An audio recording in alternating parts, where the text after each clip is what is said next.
సువార్త ద్వారం తెరవబడాలన్నా ఇంకేనండి ముయ్యబడాలన్నా నీ ప్రవర్తనే దానికి గల కారణం. ఆమేన్ చెప్పండి ఒకసారి.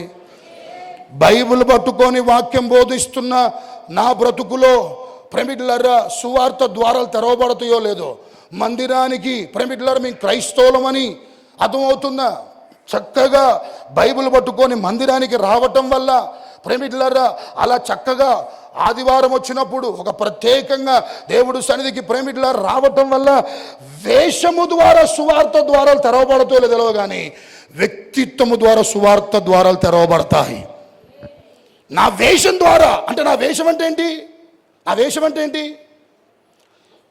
చక్కగా తెల్లని వస్త్రాలు వేసుకొని బైబిల్ పట్టుకొని ప్రసంగిస్తే ప్రసంగించడం ద్వారా సువార్త ద్వారాలు తెరవబడవు.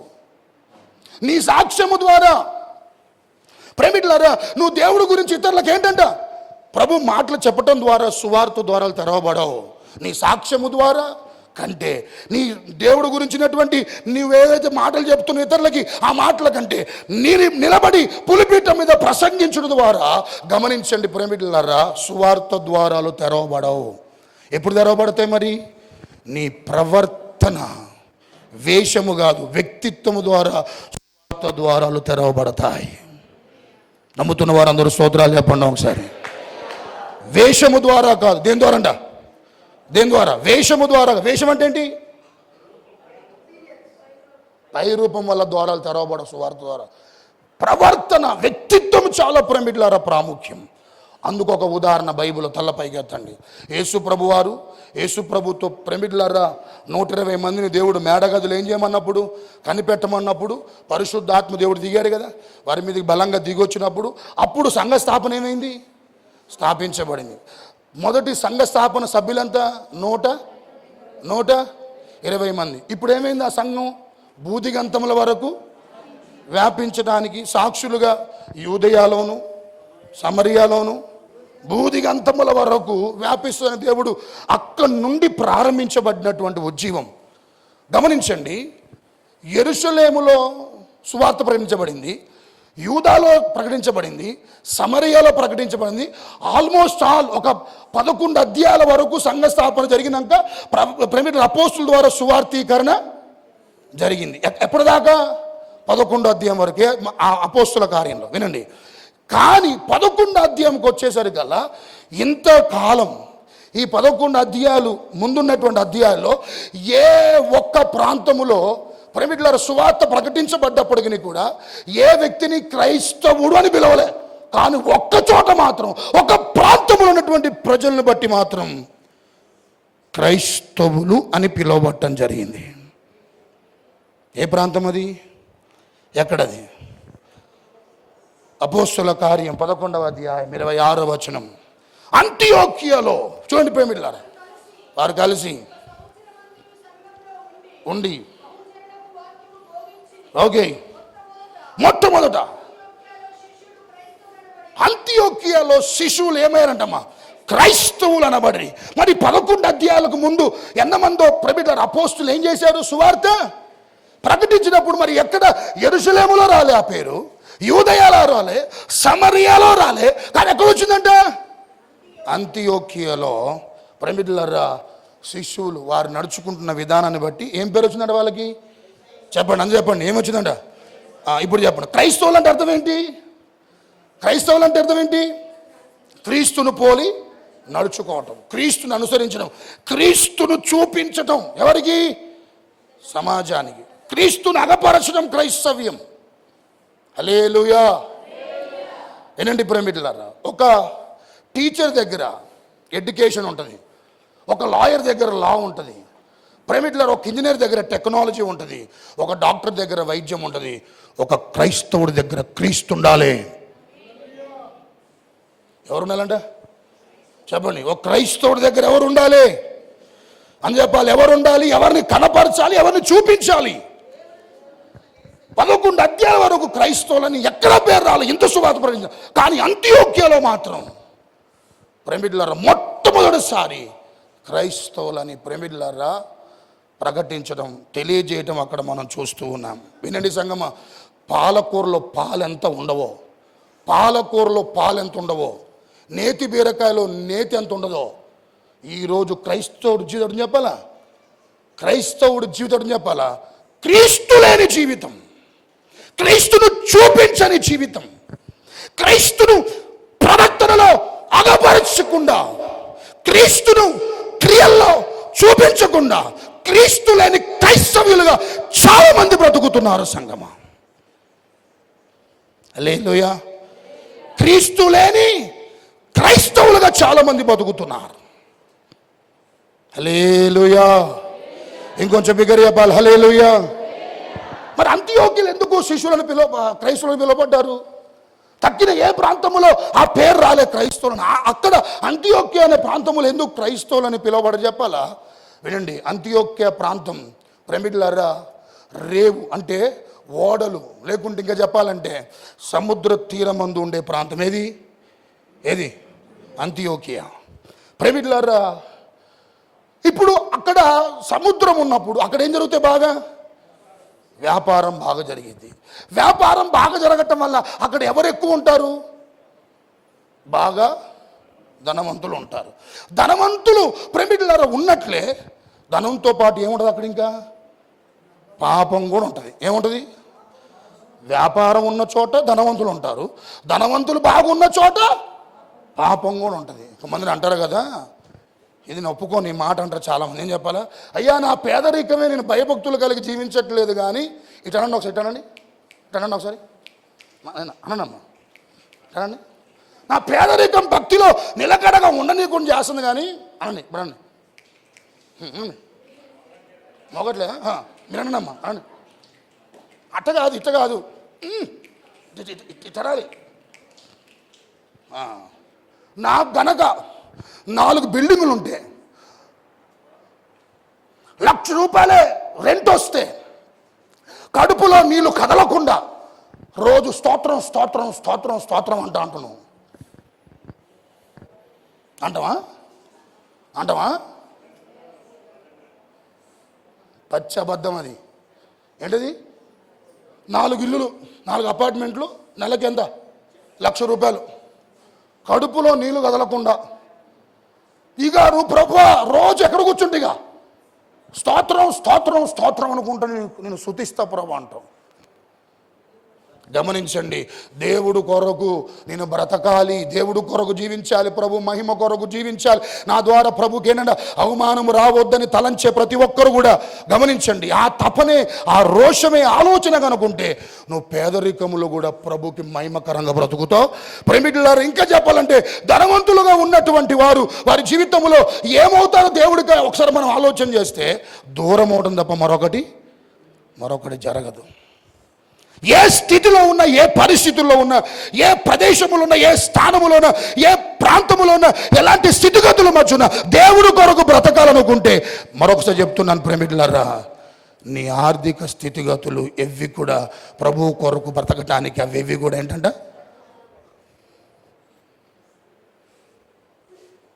ఆమేన్ చెప్పండి ఒకసారి.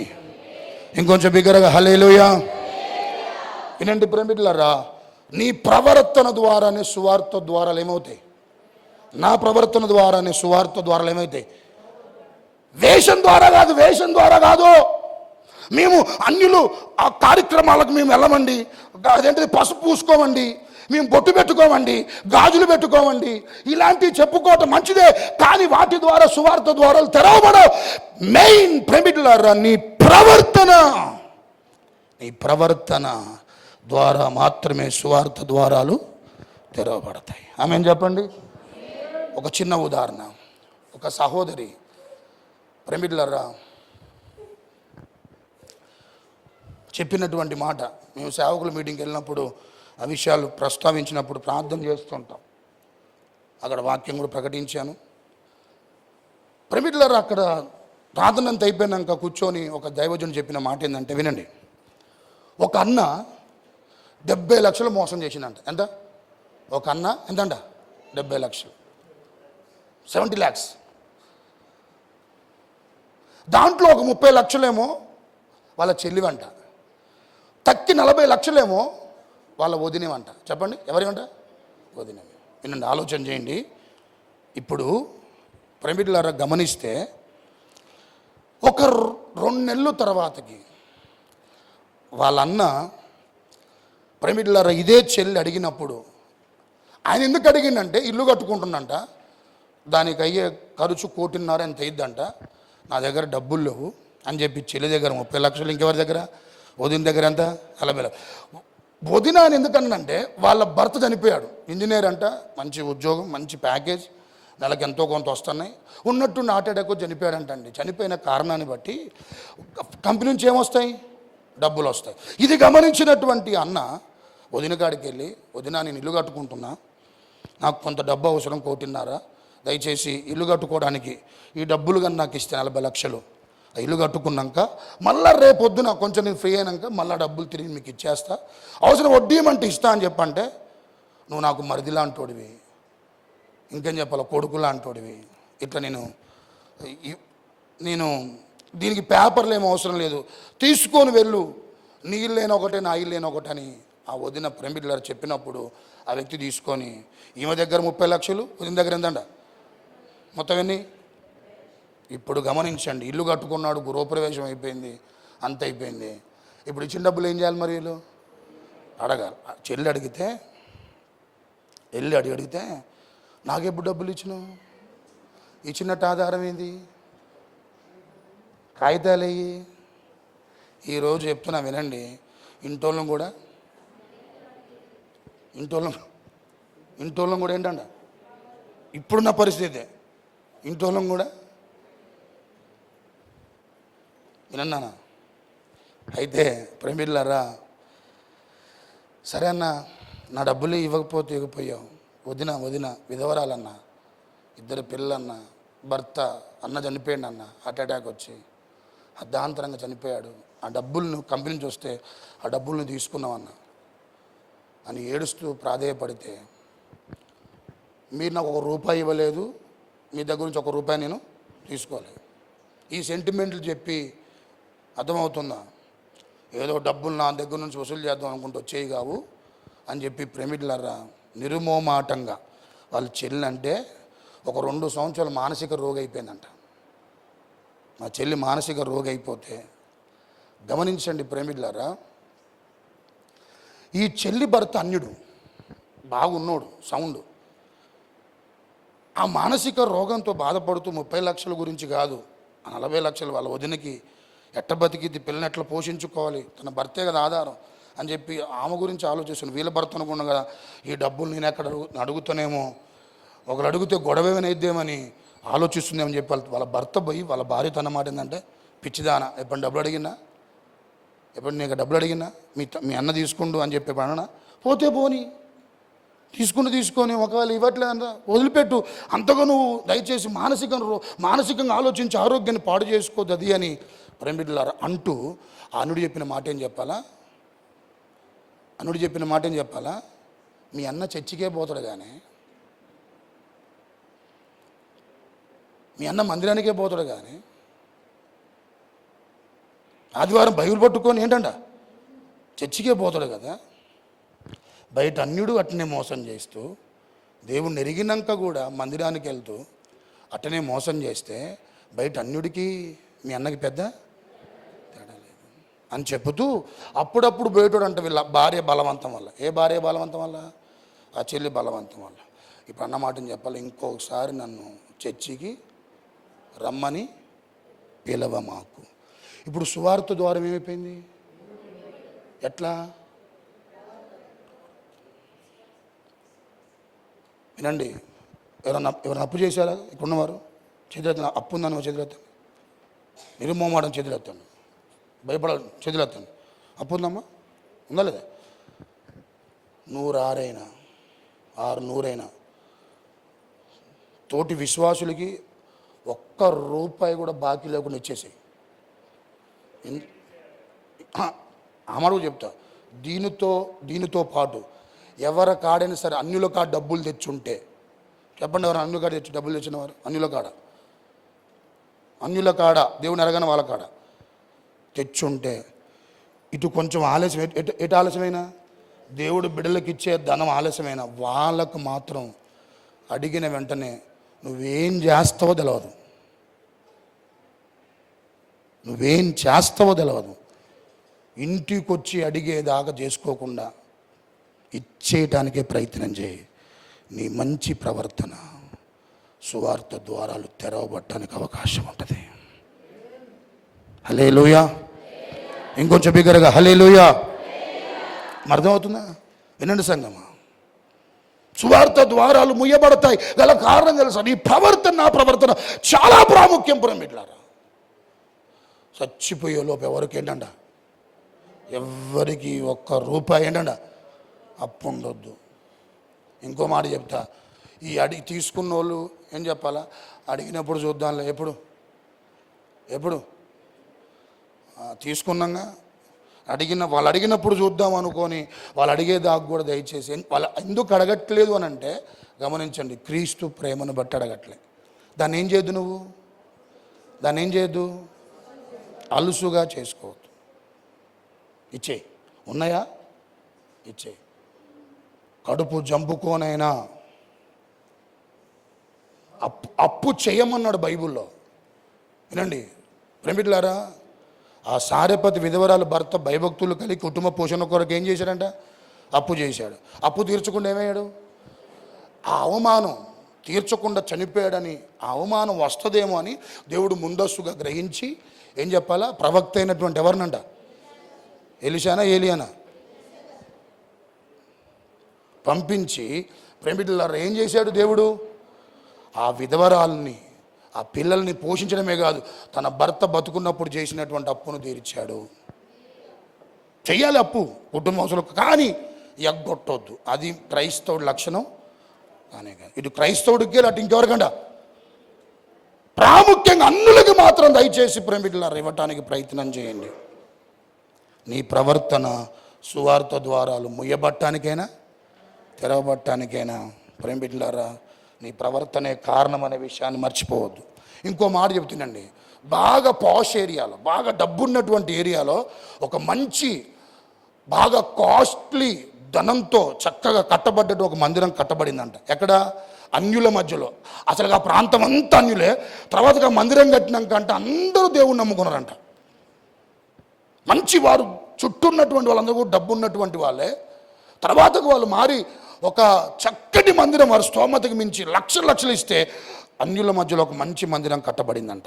కట్టబడితే వినండి సంగమా, ఇంత అన్యుల మధ్యలో ఇంత ఘనమైన మందిరం ఎట్ట కట్టబడిందంటే ఒక మాట చెప్తాడు ఆ వ్యక్తి. ఏమని చెప్పాలా, ఒక వ్యక్తి యొక్క ప్రవర్తనే ఇంత పెద్ద మందిరాన్ని, చుట్టూ ఉన్న అన్యులందరినీ కూడా మార్చగలిగిందనంట. ఎవరి ప్రవర్తన? ఒక వ్యక్తి యొక్క ప్రవర్తన. ఎలా చెప్పాలా వినండి ప్రేమికులారా, అన్యుల్లో ఒక ఆమె రక్షించబడితే, దేవుణ్ణి ఎరిగితే, ఆమె వాళ్ళ కూతురు ఇద్దరు కలిసి మందిరంకి పోతానంట. మందిరానికి వస్తూ ఉన్న ఈ క్రమంలో వాళ్ళ కూతురు ఆ చర్చిలో ఉన్న ఒక అబ్బాయిని లవ్ చేసింది. ఆ చర్చిలో ఉన్న బైబిల్లో లవ్ లెటర్ పెట్టిందంట. ఇక లవ్ లెటర్ ఏమంటే చెప్పండి ఒకసారి, నువ్వంటే ప్రాణం, ఐ లవ్ యూ 2 3 ఇంకట సాగిద్దిగా, నువ్వు లేకపోతే నేను లేను, నా ప్రపంచం నువ్వే, కళ్ళు మూసుకున్నా నువ్వే, కళ్ళు తెరిచినా నువ్వే అని ఎయ్యో పెట్టింది. అది ఆ యవనస్తుడు చూశాడు. చూసి ప్రేమికులరా, ధనవంతురాలు చక్కగా ఉంది ఆ కుమారుడు నిరుపేద. అంటే రోజు ఆ కుటుంబంలో ఉన్న తల్లిదండ్రులు పనికి వెళ్తేనే ఇల్లు గడిచే పరిస్థితి. అలాంటి పరిస్థితుల్లో ఉన్న యవనస్తుడు మందిరములో తన బైబిల్లో పెట్టినటువంటి లవ్ లెటర్ చూసి సరాసరి వెళ్ళి అయ్యగారు చెప్పాడంట, అయ్యా పలానా సహోదరి నాకు నా బైబిల్ ఏం పెట్టింది, లవ్ లెటర్ పెట్టింది. అరే ఇప్పుడే దేవుడు సువార్త ద్వారాలు తెరిచాడు, అందరూ మారటానికి అవకాశాలు ఉంటాయి. దయచేసి ఈ విషయం ఏంటంట నీ దగ్గర పెట్టుకో, మన ఇద్దరి మధ్యలో ఉండాలి. ఈ రహస్యం బయటికి ఏంటంటే మూడో వ్యక్తికి తెలవకూడదు. దయచేసి దీన్ని ఇలానే దయచేసి గోప్యంగా ఉంచంటే ఆ యవనస్తుడు దైవజన్యం మాట్లాడినంట. ఇంకొక వారం వచ్చిన తల్లితో పాటు ఈ మాయదారి కుమందరు ఉంటారు, ఇలాంటి వాళ్ళు ఉన్న చోట ఉండరు, బుద్ధిగా రారు కుమందరు. కొన్ని సంఘాలు ఎట్టినే తగలబడ్డాయి. ప్రేమికులారా, ఇంకోసారి వస్తే ఇంకో లవ్ లెటర్ పెట్టిందంట. దేంట్లో అబ్బాయి బైబుల్, దాంట్లో కూడా మళ్ళీ ఏంటంట రాత్రిపూట నిద్ర పట్టట్లే, తిన్నది వంట పట్టట్లే. సే ఎస్ఆర్ నో. మళ్ళా పాస్టర్ గారి దగ్గరకు వచ్చి అదే లెటర్ ఇస్తే ఇప్పుడు ఈ పాస్టర్ గారు ఈ యవనస్తుడు ఇద్దరు వెళ్ళి ఎట్ట చెప్పాలి, చెప్తే మా మందిరానికి వస్తున్నామని మా కూతురు మీద ఏంటంట నిందేస్తారా అని భయంతోనే తప్పదు, పరిస్థితులు చేదాటిపోతున్నాయి అని చెప్పి ప్రేమికులారా వెళ్ళి సరాసరి వాళ్ళ నాన్నకి చెప్పాడంట. అయ్యగారను యవనస్తుడు పోయి ఆయన మందిరానికి రాడు. ఎవరైనా వాళ్ళయ్య, సార్ మీ పాప కొంచెం దయచేసి ఏమనుకోమాకండి, దారి తప్పుతుంది, కొంచెం జాగ్రత్తగా ప్రవర్తనను కనిపెట్టండి అంటే, ఎట్లా చెబుతున్నారు మీరు అని అంటే, సార్ ఇగో మీ అమ్మాయి రాసిన లవ్ లెటర్. ఎవరికి? ఇగో ఈ అబ్బాయికి రాసింది. ఈ అబ్బాయి యవనస్తుడు నిరుపేద. అదే మనమైతే చెప్పాలా, జాగ్పాడు కొట్టినాం. ఎట్లా పట్టణం ఏంటంట సౌండ్, అరే పట్టిన ఏంటంట సౌండ్ను పట్టు, గట్టిగా ఉన్నోళ్ళని పట్టాలి ఏంటంటే బాగా డబ్బున్నోళ్ళని పట్టాలని మనం సలహాలు ఇస్తాం. మనం ఈ పనికి మన సలహాలు దేవుడి చిత్తం అడగం. ప్రభు సందులు ఏంటంట కనిపెట్టం ఉండదు. ప్రేమిట్లరా పై వేషాలు, పై ఏంటంటే ఆడంబరాలు, పై ఇవన్నీ చూసి ప్రేమిట్లరా ఇలాంటి సలహాలు ఇస్తారు చాలామంది తల్లిదండ్రులు. ఇలాంటి తల్లిదండ్రులు లేరంటే ఉండరు ఖచ్చితంగా. అయితే వినండి, ఇప్పుడు ఆ తండ్రి కళ్ళు వెలిగించబడ్డాయి, మనోనేత్రం వెలిగించబడ్డాయి.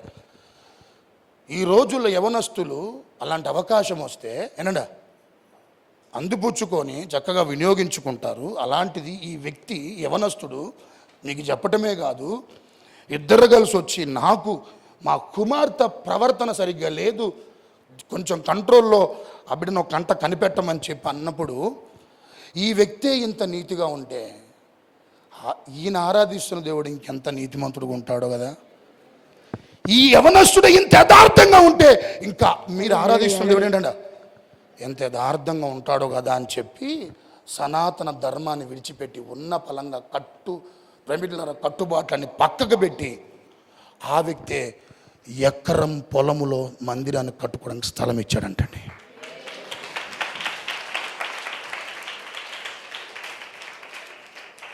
ఇప్పుడు చెప్పండి, అంత పెద్ద మందిరం కట్టడం గల కారణం ఏంటి?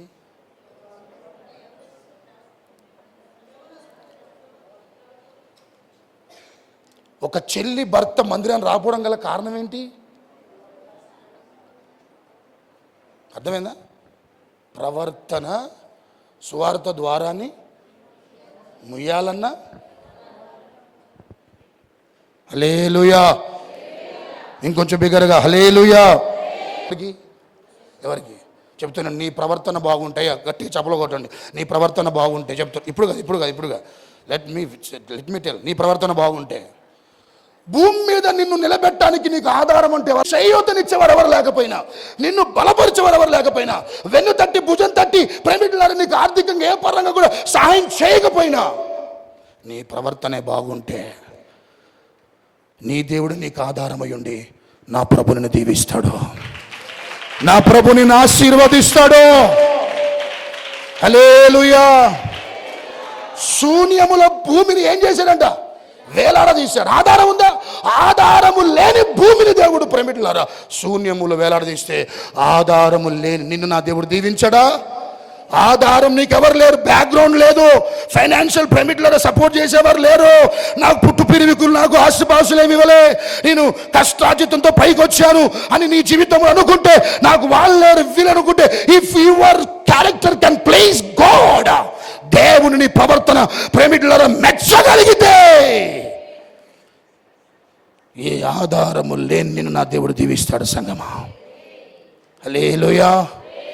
ఇంకొంచెం బిగ్గరగా హల్లెలూయా. అన్యుడు ఎట్టుపోయినా పట్టించుకోరు. క్రైస్తవుడు చిన్న పని చేసిన భూతద్దాలు పెట్టి చూస్తారు. ఎందుకు? దేవుణ్ణి దూషించడానికి. ఇది ఉదయకాల సమయం. అందరం మోకరిద్దాం. ప్రభువా అయిపోయిందయ్యా.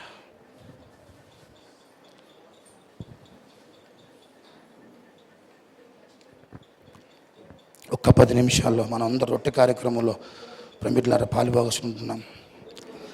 ఇప్పుడు అందరం దేవుడి సందులో మోకరించి నీ దేవుడికి తలవంపులు తెచ్చే జీవితాన్ని ఒకవేళ కలిగి ఉన్నావా?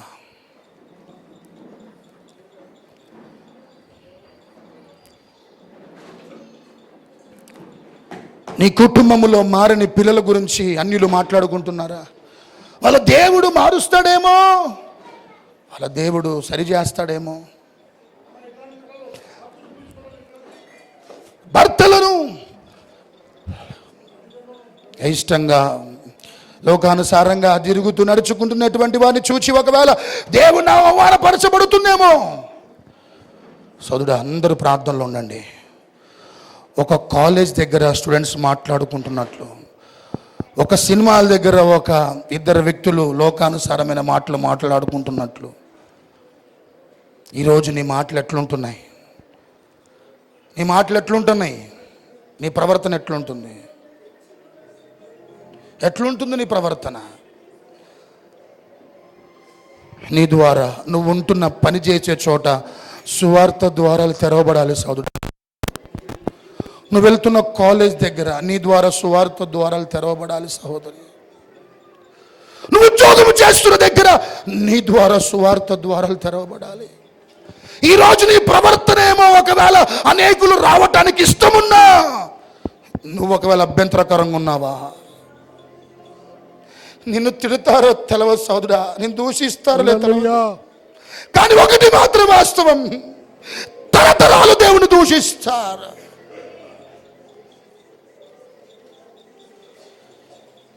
ఈరోజు అట్లా ఎంతమందో ప్రభుని సిలువేస్తున్న వైఖరి కలిగిన వారు ఉన్నారు. మిమ్మల్ని బట్టే కదా నా నామం అన్యజనుల మధ్య దూషించబడుతుందని ప్రభు. అందరూ దయచేసి ప్రభువా తలెత్తుకొనగలిగిన చేస్తా కానీ తల వంచుకునే బ్రతుకు చేయనయ్యా. ఒకవేళ ఆ బ్రతుకే నేను కలిగి ఉంటే తీసేసుకో ప్రభు అని ప్రార్థన చేసిన పెద్ద ప్రయోజనం ఏం లేదు. అవమానం తెచ్చే బ్రతుకు, ప్రేమికులారా, దేవుని నామాన్ని అవహేళనగా మాట్లాడే జీవితం కలుగుతుంటే నా ద్వారా కలుగుతుంటే మందిరానికి వచ్చినా ఒకటే, రాకపోయినా ఒకటే. చక్కగా నీతో ప్రభు మాట్లాడుతూ వచ్చాడు. అందరూ ప్రభు యొక్క శరీరం మీదకు వస్తోంది, రక్తం మీదకు వస్తోంది. అందరూ ప్రభు ఆ పాపం నాతోనే పోయింది అనుకున్నానయ్యా, నేను చేస్తున్న తప్పిదాలు, నా విధేయత, నా తిరుగుబాటు నాతోనే పోయింది అనుకుంటున్నాను. లోకంలో ఉన్న వారి వలె ఆలోచిస్తూ ఇంతవరకు నా భక్తి జీవితాన్ని చేస్తున్నాను. కానీ మహాత్మా గాంధీ గారు అంటారు, I like Christ but I don't like Christianity. నాకు క్రైస్తవ్యం అంటే ఇష్టం కానీ క్రైస్తవులు అంటే నాకు ఇష్టం లేదంటాడు. నాకు క్రైస్తవ్యం అంటే ఇష్టం, I like Christianity but I don't like Christians. Mahatma Gandhi చెప్పినటువంటి మాట. చాలా మందితో ప్రభు మాట్లాడుతూ వచ్చాడు. ఇక్కడ కూర్చుని నాతో సహా బతికిన కొద్ది రోజులు నిప్పులా బ్రతుకుదాం సంగమా, నిప్పులాగా బ్రతుకుదాం, రోషంగా బ్రతుకుదాం, పౌరుషంగా బ్రతుకుదాం. ప్రభుకి నా ద్వారా ప్రభు నామం ఇంత దూషణ పాలవుతుందా? అయ్యో కాకూడదు నాయనా. ఎప్పుడైనా ఆలోచించావా సోదరు? యూదులు ఒక్కసారి వేశారు, ఈరోజు క్రైస్తవులు ప్రతిరోజు వేస్తున్నారు. చేతులెత్తండి అందరూ ప్రార్థన పూర్వకంగా, నన్ను క్షమించయ్యా, నన్ను క్షమించయ్యా, నన్ను క్షమించ. వద్దయ్యా, మహిమ తీసుకురాని బతుకొద్దు నాయన, ఘనత తీసుకురాని జీవితం వద్దయ్యా. లేదు సోదరుడా, ఇష్టానుసారంగా తిరుగుతానంటావా? చేసేది ఏమీ లేదు సోదరి. నా ఇష్టం అంటావా? చేసేది ఏమీ లేదు. కానీ అలాంటి కుటుంబాలు ఎన్నో చూశా. దారిద్రతలో ఉన్నారు, శాపగ్రస్తంగా బ్రతుకుతున్నారు. వారు ఆ శాపాన్ని అనుభవించడమే కాదు, పిల్లలు అనుభవిస్తున్నారు. అలాంటి ఎన్నో దేవుడిని ఎరిగిన కుటుంబాలు సేవకుడుగా నేను చూసా సంగమా. ఆ దుస్థితి మనకు రాకుండా ఉండటానికి ప్రభు మనతో మాట్లాడుతూ వచ్చాడు. అందరం దయచేసి మీ తీర్మానం చూద్దామని ఇష్టపడుతున్నాడు. అందరూ కుడి చేతులు ఎత్తండి. చిన్న ప్రార్థన. అయ్యా, నీ నామానికి కంఠంలో ప్రాణం ఉన్నంత వరకు, ఇప్పటిదాకా జరిగింది ఒక ఎత్తయ్యా, ఇప్పటి నుండి విన్న వర్తమానం ద్వారానైనా నా ఆత్మీయతను, నా విశ్వాస జీవితాన్ని, నా భక్తిని సరి చేసుకుంటాను. వారందరూ చేతులు ఎత్తండి. ప్రభు కృపా కనికరం, నీ ప్రవర్తనే గనక దేవుడు ఇష్టపడితే, సంగమా చెప్తున్నాం కదా, నీకెవ్వరు పైకి రావటానికి ఎవ్వరు నీకు లేకపోయినా నా దేవుడే నిన్ను ఉన్నతంగా దీవిస్తాడు. ఆయన ఉన్నతంగా దీవిస్తాడు. చేతులు ఎత్తండి. ప్రార్థన ఇప్పటి వరకు జరిగిపోయింది. ఒక్క అవకాశమే అని అడగండి. ఒక్క అవకాశమే నాకు. అందరూ నీ వాడు ఒక్క అవకాశమే, ఒక్క అవకాశమే అని అడగండి. ఒక్క అవకాశం ప్రభా. ఎంత రోషంగా బ్రతకాలంటే, రేపు అవమానం వస్తుందంటే తీసుకో ప్రభు, వద్దయ్యా ఈ జీవితం వద్దు, అట్ట పొందుదాం రోషంగా. అప్పుడే మనం ఈ లోకములో ప్రభువు కొరకు ప్రమిడ్లారా ఒక వైరాగ్యంతో జీవించగలుగుతాం, మంటతో బ్రతుకుతాం. చేతులెత్తండి. ప్రార్థన. ప్రభువా, ఒక్క అవకాశం నేను బ్రతిలాడుచున్నాను. నా ద్వారా మహిమ రాకపోయినా పర్వాలే కానీ అపకీర్తి మాత్రం రావద్దయ్యా. 10 మంది నా ద్వారా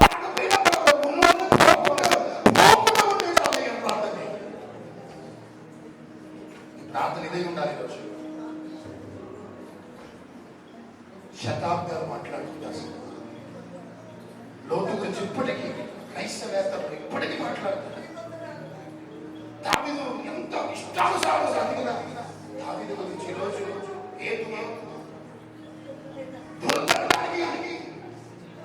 ప్రయత్నం చేస్తున్నటువంటి మొత్తం భయంకరమైన పరిస్థితి, భయంకరమైన పరిస్థితి. నా కుటుంబంలో ఉండదు, నా జీవితంలో ఉండదు, నా పిల్లల ఉన్నారు.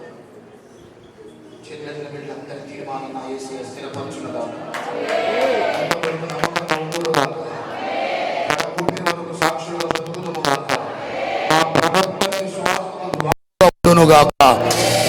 మా యొక్క భక్తి రాగల తరాలకు ఆశీర్వాదకరంగా ఉండునుగాక. మా పాపాన్ని బట్టి మీ నామమునకు దూషణ కలగకుండా మీకిష్టులుగా బ్రతకగలిగే కృప చేతులెత్తిన బిడ్డలందరినీ పరిశుద్ధాత్మ దేవుడు నీలో స్థిరపరచునుగాక. ప్రభా, రక్షణ లేని వారు చాలా మంది ఉన్నారు. రొట్టె ద్రాక్షరసం ఇంకా మిగిలి ఉంది. ఇది ఆఖరి సమీపముగా ఉంది. తీసుకున్న వారు నమ్మకంగా, తీసుకొని వారు వేగిరపడి తీసుకోవడానికి సహాయం చేయమని. లోకములో మా ప్రభువా ఏది రాదయ్యా, మా వెంట ఏది రాదు. ఒక వ్యక్తి చనిపోయినప్పుడు కీర్తి శేషులు అంటారు. దాని అర్థం తెలుసా? నీ వెంట వచ్చేది కీర్తే, ఆస్తి ఏమి రాదు నీ అంట. కీర్తి, మంచి పేరు, ఇలాంటి అనుభవాలు మేము కలిగి బ్రతకటానికి సహాయం చేయమని యేసు నామములో అడిగి వేడుకుంటున్నాను తండ్రి. ఆమేన్.